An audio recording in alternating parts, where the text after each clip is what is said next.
So we're taking a little bit of a break at the Polynesian Cultural Center, and we came into yes, that's right, a gift shop. First things first, there's some really interesting things down there, but let's check out some of the art over here.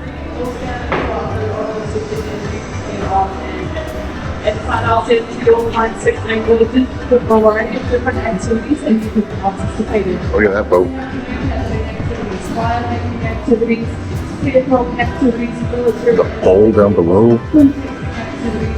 It's all about really creative, so and it's up to you able to do something taking places as well.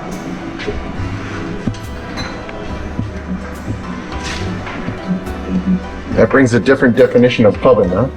That is a Tongan club, and this is a pre-COVID piece, and I say that because this is all koa. And so the price on that, to be honest with you, would be double at this point. Okay. But yes, it was hand carved, and I need to get some lights for the inside of it. Yeah. And these just came in. So this is a Fijian dwarf club. And this is all just hand carved here. All of these, this one is a marlin bill.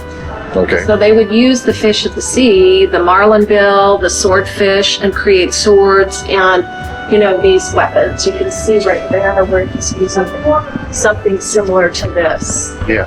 And of course, these are all authentic pieces that they would use.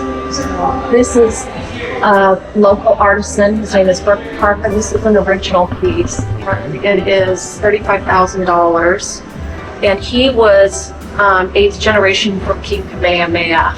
So every tattoo, every headdress, every weapon of war is all authentic to that time frame. His lineage means a lot to him. So the other interesting thing is they weren't protected. Look how vulnerable their bodies were. The knee, the thigh, all of it. Yeah. They were so vulnerable to a weapon like this. What's up, man? So anyway. Well, thank you very much for that information. That was kind of you. And I'll show you this one too. A lot of people like to see this. It's called a cannibal fork. Okay.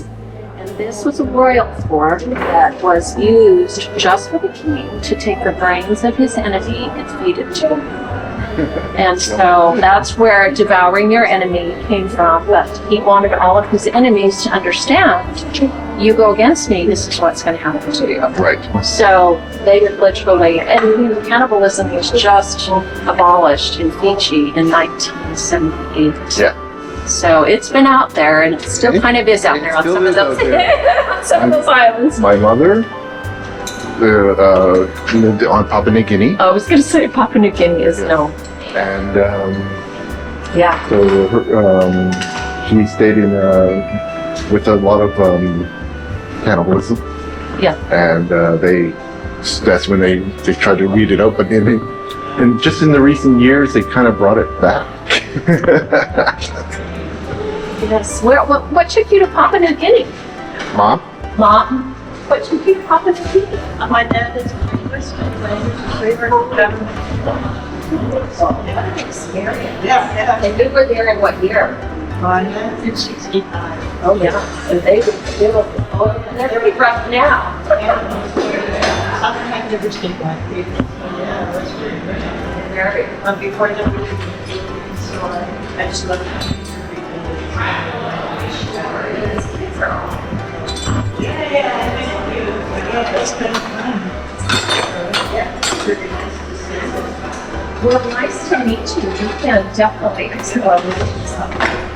Thank you. We just got some new weapons in, so I get really excited. Yeah. Want to get them, so.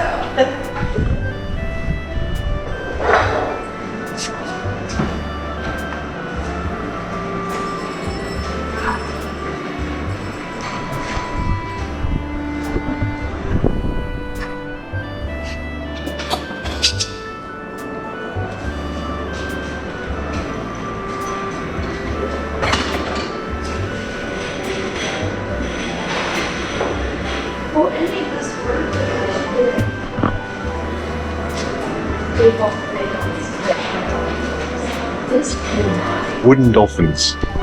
Really nice. I'll have let me just hang on.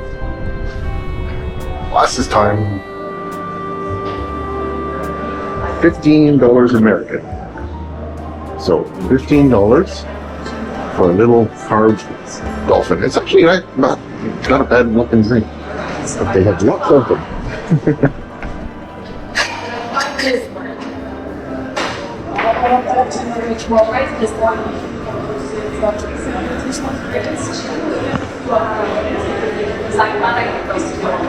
Alright, stick around. We're gonna go check out the other side. I think you get a hint if you look that way. You want to see those